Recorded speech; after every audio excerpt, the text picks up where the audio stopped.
Okay, so the purpose of this video is to supplement the previous videos on gross anatomy for the female reproductive section of our study.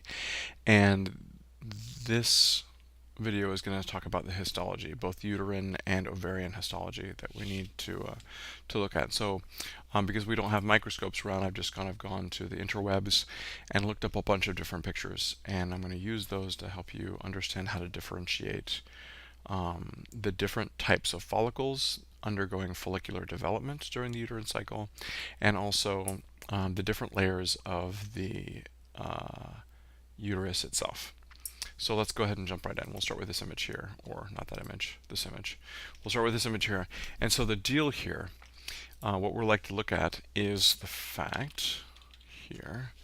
What we're looking at here is a cross-section of an ovary. And here, this is the outside of the ovary here. And then, of course, this is the inside of the ovary here. So near area 1, what you'll see is a large number of circular structures. Each one of these circular structures is a follicle. We'll take a closer look at these follicles in just one moment. But these follicles, what I'd like you to notice is their location near the outside edge of the ovary and their overall size. They're all small, but what's hard to see, and we'll be able to see a little bit better later, but what's hard to see is that inside each one of these follicles, there is an egg with a small number of cells surrounding that primary oocyte. And again, just to remind you, a follicle is a spherical arrangement of cells. Now, in this case, all our follicles are going to contain an egg or a primary oocyte, and then some follicular cells in various numbers. Here in our primordial follicles, those follicular cells are somewhat small, very, very thin, and just stuck right inside of a basement membrane. So here we're going to go a few steps down the road here. Under the effect of follicle stimulating hormone, uh, some number of these primordial follicles will begin to develop, and they develop in a couple of different ways. One thing that happens is that the oocyte within them begins to enlarge. Here you can see here is our oocyte here inside what we call a primary follicle, which is the next stage of development. So here's our oocyte, large, round. You can see just outside the oocyte there is kind of a light colored layer. This layer is called the zona pellucida.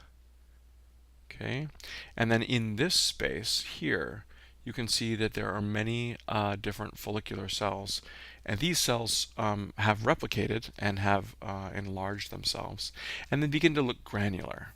So we call these cells granulosa cells.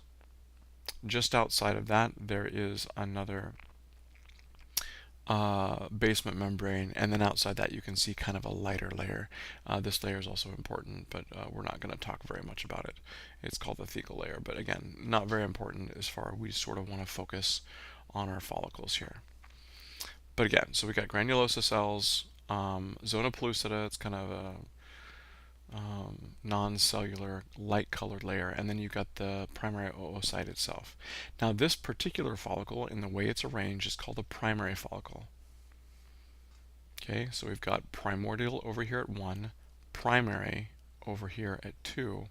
Now here, where I presume they would have put a 3 if they knew how to count to 5, this follicle here I'd like to look at. This is a secondary follicle. Now you can see that the basement membrane is much, much larger and surrounds a much, much larger follicle. And here, if we look, we can tell, hey, here, this is the primary oocyte, that's fine, and now we've got these granulosa cells kind of filling in this space.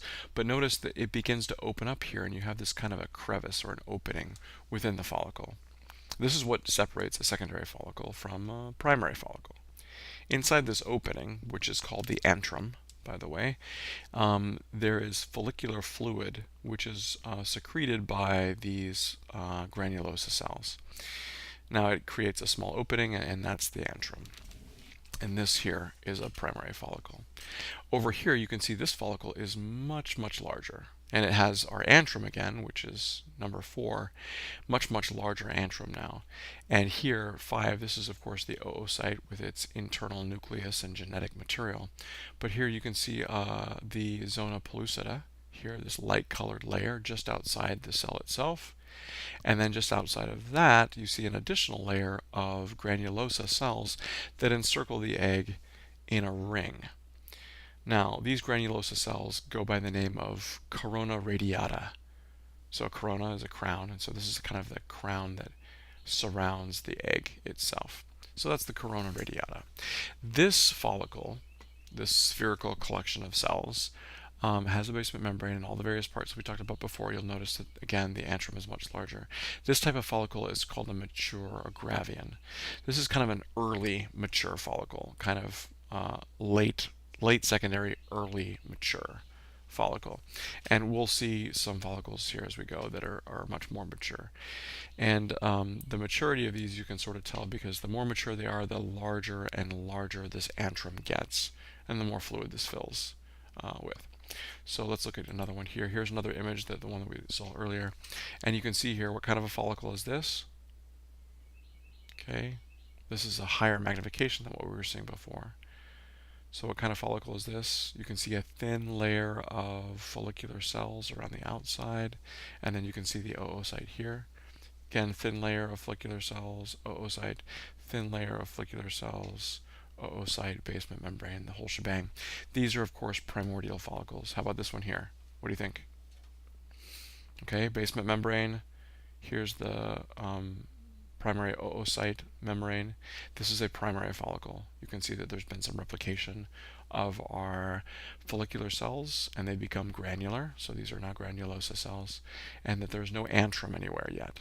So this is going to be a primary follicle. So we can go on through here, look at a bunch, look at a bunch. Here's another one. Again, this one's probably going to be what we might call a mature or Graafian follicle. Again, from the notes and lecture material from the anatomy recording. How about this one here? What do you think? Okay, here's the basement membrane. Here's the primary oocyte. Here's the beginnings of the zona pellucida around the outside. This, of course, is going to be a primary follicle. This one's probably also primary. This one's either very, very late secondary or Graafian, and I'd go for Graafian on this one. And again, these guys over here are primordial. So make sure that you can just look through those pictures and tell the 4 different stages of follicular development from each other. Now, if we go back here and look, let's see if we can find one that's nice and good. Maybe, no, not there. Okay, so here, let's have a look. Now, these sections of ovaries are kind of a little further back, so here's the entire ovary in and of itself. Now, each one of these kind of purple splotches is an ovary, or not, excuse me, not an ovary, but a follicle. So you can tell these antrum are on these follicles are quite large. This follicle right here, I would say, would be primary, or excuse me, rather secondary, because of the small antrum. This is going to be mature or Graafian, large antrum. And you can see how the primary oocyte itself is getting quite near to the outside edge of the ovary. This particular follicle is preparing for an ovulation event. During ovulation, the primary oocyte, usually with a corona radiata, is released from the ovary. It kind of bursts out of the structure. When that happens, you leave behind a lot of the follicle. Like these follicular cells, they stay behind. The corona radiata and the primary oocyte leave. Now, when that occurs, the cells that are left behind inside the empty follicle, which is now called the corpus hemorrhagicum, because it hemorrhaged an egg, these cells begin to replicate and fill in that open space, and you can see that filling in occurring here. So this, after the departure of the primary oocyte, or here, after the departure of this primary oocyte, this area is going to fill in with cells, and those cells will replicate and fill this entire area. This structure, this newly formed structure that occurs because of the mitosis within the voided follicle, is called a corpus luteum. This is the structure that maintains the uterine wall and produces the estrogen, progesterone, relaxin, and inhibin that help regulate the luteal part of the ovarian cycle. So this is a corpus luteum, and so we'll take a closer look at some of these corpus lutea. Eventually, the corpus luteum will kind of shrink down and become a little bit more white, at which point it's called the corpus albicans. But these are nice corpus luteal structures. We go over here and we can look at, here's another one. Oftentimes these slides are taken from cats because they will do several ovulations at once, and so you'll be able to easily find the corpus lutea because there'll be so many of them. Okay, so that's the corpus luteum. Here's a kind of a picture of the corpus albicans. When the corpus luteum begins to shrink, it'll whiten and it'll stop producing hormones, and then we call it the corpus albicans. But there you have it. So those are all the structures in the ovular anatomy, or the ovarian anatomy, rather, that you should be aware of and be able to spot under a microscope. These last two slides are of uterine anatomy. So let's look at this one here. We'll jump in straight away. But this here, this is the more or the less magnified structure here. And so what you can see is that there's a certain sort of texture to the structure down here, and then a different sort of a texture to the structure up here. And this is, of course, is a section of the uterus, and this outside, or this top bit, as you're seeing it here, is the endometrium, meaning that this area in here must be the uterine cavity. You can see these small little kind of serpentine sort of glands in the endometrium, and these are endometrial glands. And during the luteal phase of the uterine cycle, they'll produce uterine milk, and that milk has the ability to feed an unimplanted egg until it gets the chance to implant. So, or an unimplanted fertilized egg or zygote, so that it can continue to grow and develop and divide even before it's completed its implantation. So here's a closer up view of the endometrium and a closer look at these kind of serpentine looking endometrial glands that produce the uterine milk. So here you need to be able to differentiate the endometrium from this layer here, which is the myometrium. Now, myo, of course, is short for muscle. So this is going to be the muscly layer of the uterus, and this can be quite thick, especially based on the way it's sectioned. But this is going to be littered with smooth muscle cells, all kind of crisscrossed, going different directions. So you should be able to differentiate those two layers and to point out the endometrial glands. This last slide that we have to look at is a section of a whole uterus, and it's like a parasagittal section, say. So we'll begin outside here where you have the parametrium, which is also can be named the visceral peritoneum. And then there'll be this outside layer. Unfortunately, we can't get too much closer to it to see the connective tissue and the epithelium out here. But after that layer ends, you go immediately to muscle. And this muscle goes from here to here, and that, of course, is the myometrium that we discussed earlier. And you can see there's a bunch of little holes in this area. These little holes carry blood to the structure to feed the uterus. Okay. So after the myometrium is done, you can see kind of an abrupt change in consistency or contrast in the tissue, and we see instead all these little holes here.